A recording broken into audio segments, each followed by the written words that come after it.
प्रयागराज के यमुनानगर घूरपुर क्षेत्र के देवरिया गांव में बीते कई वर्षों से लगातार मेले का आयोजन किया जाता है। हालांकि ये कहा जाता है कि उत्तर प्रदेश में प्रयागराज के माघ मेला के बाद यम द्वितीया का मेला सबसे बड़ा धार्मिक मेला कहा जाता है। लेकिन अगर व्यवस्थाओं की बात की जाए तो बीते कई वर्षों से यहाँ पर आने वाले श्रद्धालुओं को परेशानियों का सामना करना पड़ता है। अगर हम तस्वीरों की बात करें तो हम आपको पहले ये तस्वीरें दिखाएंगे।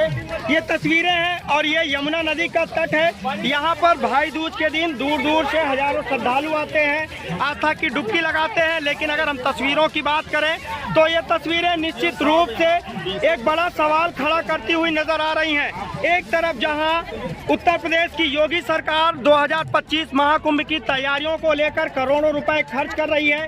अगर हम प्रयागराज के यमुनानगर क्षेत्र की बात करें तो ये तस्वीरें निश्चित रूप से संबंधित अधिकारियों पर एक बड़े सवाल भी खड़े करते हुए नजर आ रहे हैं। और जिस तरीके से तस्वीरें हैं वो निश्चित रूप से अधिकारियों की कार्यशैली पर भी सवाल खड़े कर रहे हैं, क्योंकि यहाँ पर जो दूर दूर से श्रद्धालु आ रहे हैं वो कहीं न कहीं गिरकर चोटिल हो रहे हैं। यहाँ तक ऐसे भी श्रद्धालु हैं जो यमुना स्नान करने आए थे और बिना स्नान किए यहाँ से वापस लौट गए। इस मुद्दे पर हमारे साथ कुछ लोग हैं जो यहाँ पे श्रद्धालु, हम इनसे बातचीत करेंगे। यहाँ पर किस तरीके से व्यवस्थाएं की गई हैं, किस तरीके से अधिकारी की जो कार्यशैली है वो देखने को मिल रही है। आप लोग घाट पर स्नान करने के लिए आए हैं, किस तरीके से व्यवस्थाएं यहाँ पर देखने को मिल रही है? यम द्वितीया का यह महापर्व हमारे यहाँ पर हम लोग सनातन करीब सैकड़ों वर्ष से, क्या सनातन धर्म जब से है तब से ये मनाया जाता है। और यम द्वितीया पर बहुत भीड़ होती है यहाँ पर। और यम द्वितीया के मेले के लिए क्षेत्रीय और बाहर से भी लोग आते हैं, जनसमूह आता है। लेकिन यहाँ पर ये देखा जा रहा है विगत 7-8 वर्षों से, जब से ये बालू की निकासी बंद हुई है तब से यहाँ पर कीचड़ ही कीचड़ है। इससे पहले ये कहा जाए कि बालू की निकासी वाले अपने स्वार्थ बस कम से कम मार्ग दे दिया करते थे, परंतु हम कहते हैं बालू की निकासी बंद हो गई, अच्छी बात है। लेकिन इतना दलदल है, इतना कीचड़ है जिसमें घुटने तक लोग फंस रहे हैं। महिलाएं किस तरीके से अपना वस्त्र पहने, साड़ी पहन करके स्नान करें, फिर कीचड़ घुटने तक कीचड़ बचा करके आए तो कैसे वस्त्र पहने, ये देखिए। और इसके अलावा घाट पर अभी उस तरफ गए थे कुछ लोग, तो उसमें ऐसी स्थिति हो गई कि जांघ तक कीचड़ था। ऐसा लगा कि दलदल में लोग फंस जाएंगे, मर जाएंगे, कोई दुर्घटना हो जाएगी। और ऐसी स्थिति में 3-4 लोगों को पकड़ करके हाथ लोगों ने निकाला है।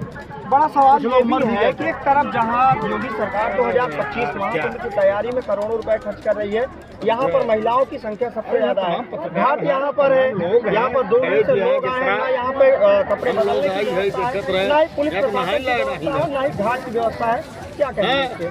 सही बात तो ये सही मायने में कि यहाँ पर कोई व्यवस्था नाम की कोई चीज है ही नहीं, ना कोई व्यवस्था की गई है यहाँ पर, ना तो घाट पर यहाँ पर कोई बहुत ज्यादा बजट की जरूरत नहीं है। यहाँ पर हमारा सुझाव ये है कि अगर इसी कीचड़ के स्थान पर ऊपर से बालू डाल दिया जाए अगर, तो कम से कम आवागमन का मार्ग हो जाएगा, घाट बन जाएंगे और इसमें व्यवस्थाएं मिल जाएंगी लोगों को। कपड़ा बदलने के लिए आप देखिए, महिलाओं के लिए कोई जगह नहीं बनाई गई है, किसी भी स्थान पे कपड़ा बदलने की कोई व्यवस्था नहीं है। पुलिस प्रशासन की व्यवस्था केवल इतनी है कि वो केवल मेले में एंट्री तक वो सीमित हैं, वो बैठे हुए आराम से।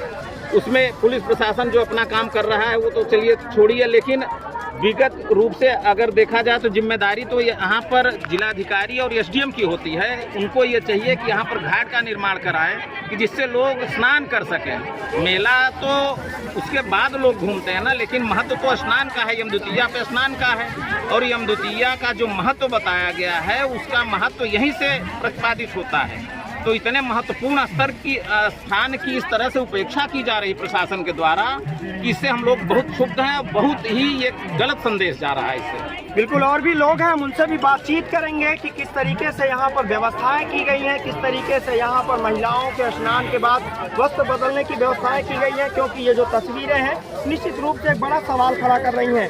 आप भी यहाँ पर घाट पर आए हुए हैं, तो किस तरीके से व्यवस्थाएं आपको यहाँ पर देखने को मिली है? मेरी उम्र 78 साल की है। मैं मेले में आता जाता तो प्रतिवर्ष यम द्वितीया का स्नान करता हूँ। ये ग्रामीण क्षेत्र का, प्रयागराज जनपद के ग्रामीण क्षेत्र का सबसे बड़ा मेला, सबसे पुराना मेला।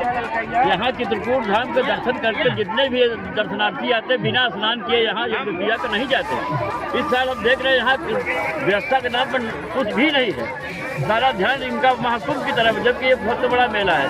तहसील स्तर का कोई भी अधिकारी कर्मचारी यहाँ दिख नहीं रहा है। पुलिस विभाग है तो वही मेले तक सीमित है। घाट की व्यवस्था, अगर घाट की व्यवस्था में बालू की व्यवस्था कर दिया जाता तो यहाँ स्नान करने के लिए महिलाओं की संख्या ज़्यादा है। आधे से ज़्यादा लोग यहाँ से बिना स्नान के दर्शन करके वापस जा रहे हैं। ये पहली बार मैं देख रहा हूँ।